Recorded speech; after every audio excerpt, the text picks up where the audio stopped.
लिखे heat transfer. ठीक है, किसी सॉलिड में, इधर ध्यान दो, किसी सॉलिड में कोई रॉड है, ऑब्वियस है, एक तरफ गर्म कर रहे हो, दूसरी तरफ से होल्ड किए हो, तो तुम्हारे हाथ तक हीट पहुंच रहा है। मतलब एक एंड से हीट आके तुम्हारे हाथ तक आ रहा है रॉड के थ्रू। ठीक है, मतलब एक अगर पिक्टोरियल डायग्राम बनाए तो एक रॉड है, ठीक है, इधर हीटिंग कर रहे हैं, इस एंड पे तुमको we we can receive heat, heat is received. मतलब एक तरफ से सप्लाई कर रहे हैं तो दूसरे तरफ से गेन हो रहा है, गिवन कि ये इंसुलेटेड लैटरल सरफेस है, जो लैटरल सरफेस है वो इंसुलेटेड है, उधर से ज्यादा हीट लॉस नहीं हो रहा है, सारा हीट सीधा सीधा आ रहा है तुम्हारे हाथ तक, एक तरफ सप्लाई कर रहे हैं और एक तरफ पहुंच रहा है, मतलब इसके अंदर हीट इस तरीके से जा रहा है। ओके,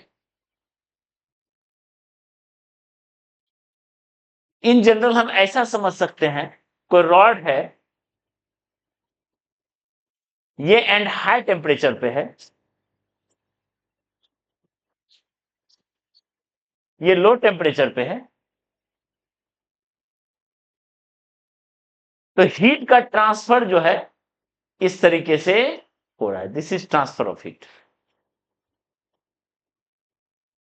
थ्रू सॉलिड, और इस प्रोसेस को कहते हैं हीट कंडक्शन या थर्मल कंडक्शन,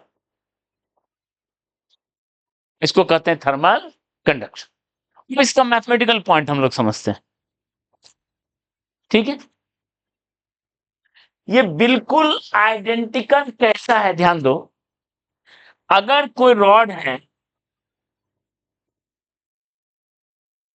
ये एंड का हाई पोटेंशियल है V1, ये एंड का लो पोटेंशियल है V2, जैसे हाई टेम्परेचर मान ले T1 लिखे हैं, लो टेम्परेचर T2, ध्यान से सुनो। ठीक है, तो हाई से लो टेम्परेचर पोटेंशियल में इलेक्ट्रिक करंट पास करेगा, ये क्या पास कर रहा है, इलेक्ट्रिक करंट, हाई से लो पोटेंशियल में इलेक्ट्रिक करंट पास करता है, और इसको बोलते हैं इलेक्ट्रिक कंडक्शन, उसको बोलते हैं हीट कंडक्शन, और इसको बोलते हैं इलेक्ट्रिक कंडक्शन, एकदम आइडेंटिकल थ्योरी है। ठीक है, ये जो हीट फ्लो, करंट फ्लो हो रहा है, उसको कहते हैं इलेक्ट्रिक करंट, तो इसको बोलते हैं heat current. Okay, electric current को I से लिखते हैं, तो हीट करंट को H से लिखते हैं। ओके, एकदम सेम थ्योरी है। तो अगर हम इलेक्ट्रिक करंट का डेफिनेशन लें, तो कोई भी एरिया है, इससे अगर कोई चार्ज गुजर रहा है, देख लो, चार्ज क्रॉस हो रहा है, charge crosses is delta Q, time taken is delta T, तो करंट का क्या फॉर्मूला होता है, delta Q by delta T, पता है, charge flown per unit time, Q by T. ठीक है, ओके, तो हीट करंट का डेफिनेशन है heat flown by time taken, मतलब कोई भी क्रॉस सेक्शन है, इससे मान लेते हैं डेल्टा क्यू हीट गुजरा है, ध्यान दो इधर, और डेल्टा टी टाइम लगा, तो delta Q by delta T, ये हो गया क्या, हीट करंट, वो हो गया हीट करंट, वो होता है इलेक्ट्रिक करंट, एक ऐसा डेफिनेशन है। इसका यूनिट आपको पता है, इसका यूनिट होता है एम्पियर पर एम्पियर, और कूलम पर सेकेंड। इसका यूनिट क्या होगा बताओ, यूनिट ऑफ एच क्या होगा बताओ, हीट का हो गया जूल, जूल पर सेकेंड, और वॉट। ठीक है, डायमेंशन ऑफ एच, ठीक है, हीट एनर्जी, एनर्जी का क्या होता है ml² T-2 और T डिवाइड हुआ तो T-3। हीट करंट का ये डेफिनेशन हो गया, समझ में आ रहा है? Rate of heat phloem per unit time, that is called heat current. Okay,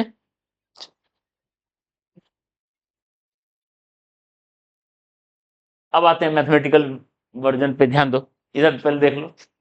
current का डेफिनेशन इलेक्ट्रिक करंट का होता है V1 minus V2 by R, potential difference by resistance. Potential difference by होता है क्या, current equal to by resistance होता है, और रेसिस्टेंस का वैल्यू होता है रो एल बाय एस, अगर याद हो तो रेसिस्टेंस इक्वल टू होता है rho L by S, where rho is called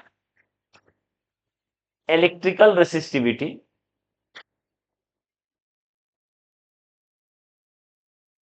L is called, ठीक है। अच्छा, इसी को लिखते हैं 1/सिग्मा एल बाय एस, ऐसे भी लिखते हैं। सिग्मा को क्या बोलते हैं, कंडक्टिविटी, उसका उल्टा sigma is called electric conductivity of material, मतलब अलग अलग मटेरियल का अलग अलग रोल है ऑफ मटेरियल, ठीक है। एल हो गया इसका लेंथ, एल इसका लेंथ हो गया, क्लियर है, और इसका एरिया हो गया कितना, एस, यानी रॉड का area S, length L, resistance उतना हो गया, करंट इतना हो गया। समझ में आ रहा है, ये तो पढ़े ही हो 10th में। आइडेंटिकली एच का वैल्यू क्या लिखेंगे बताओ, जो रोल यहां पोटेंशियल रोल प्ले कर रहा है वो रोल यहां प्ले क्या कर रहा है, टेम्परेचर, तो T1 minus T2 by R, temperature difference bye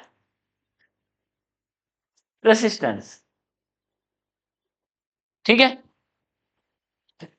लिखेंगे okay, temperature difference by resistance, और रेसिस्टेंस को लिखेंगे, ध्यान दो ये फॉर्मेट में लिखेंगे 1/K/L/S, जहां L कहते हैं लेंथ, S क्या है area, and K is called, K नीचे में है तो क्या लिखेंगे, थर्मल कंडक्टिविटी ऑफ मटेरियल। समझ में आ रहा है, कोई मटेरियल थर्मली ज्यादा कंडक्ट कर रहा है, कोई कम कंडक्ट कर रहा है, यानी मटेरियल का भी रोल है, ठीक है। के को बोलेंगे थर्मल कंडक्टिविटी, मटेरियल है, ये मटेरियल का रोल है, ठीक है। तो जल्दी से यहां यूनिट ऑफ के देख लेते हैं, ध्यान दो यूनिट ऑफ के, पहले यूनिट ऑफ आर देख लेते हैं, resistance, unit of R, thermal की बात हो रहा है, आर अगर ऊपर जाएगा तो एच नीचे आएगा, आर अगर ऊपर गया तो एच, ठीक है, तो एच नीचे है, T1 माइनस T2 का हो गया डिग्री सेल्सियस, और एच का कितना था जूल पर सेकेंड, यानी हो गया पर joule degree Celsius second unit, ठीक है। डायमेंशन ऑफ आर, ध्यान दो, आर का डायमेंशन, आर का डायमेंशन, तो T1 माइनस T2 का डायमेंशन केल्विन, टेम्परेचर का क्या होता है के, टेम्परेचर को के से लिखते हैं, और एच का डायमेंशन क्या था ml²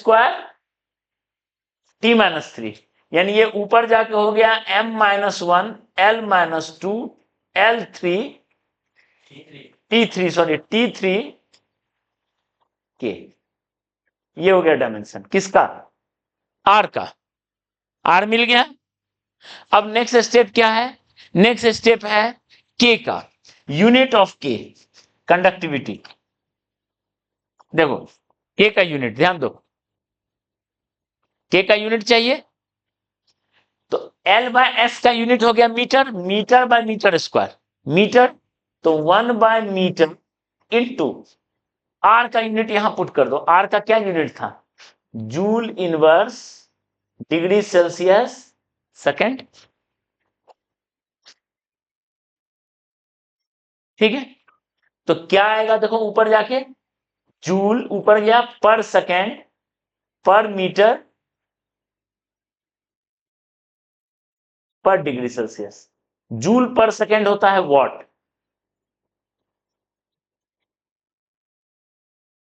वॉट पर मीटर पर डिग्री सेल्सियस, वॉट पर मीटर पर डिग्री सेल्सियस। ठीक है ना? हाँ, आर रेसिस्टेंस उसको बोलेंगे थर्मल रेसिस्टेंस। उससे पहले आर पढ़ते आ रहे इलेक्ट्रिक रेसिस्टेंस, ये है थर्मल रेसिस्टेंस। यूनिट समझ में आया ना? ठीक है, चलो अब साथ ही हम लोग लिख लेते हैं डायमेंशन ऑफ के।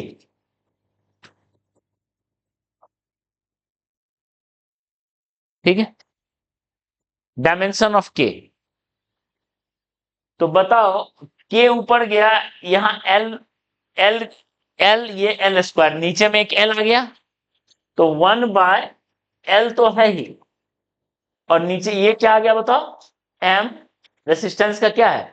M-1 L-2 T3 के। तो ये सॉल्व होकर ऊपर कितना जाएगा? M, ये L-1 तो L ऊपर चला जाएगा, T-3 K-1। ये हो गया इसका डायमेंशन।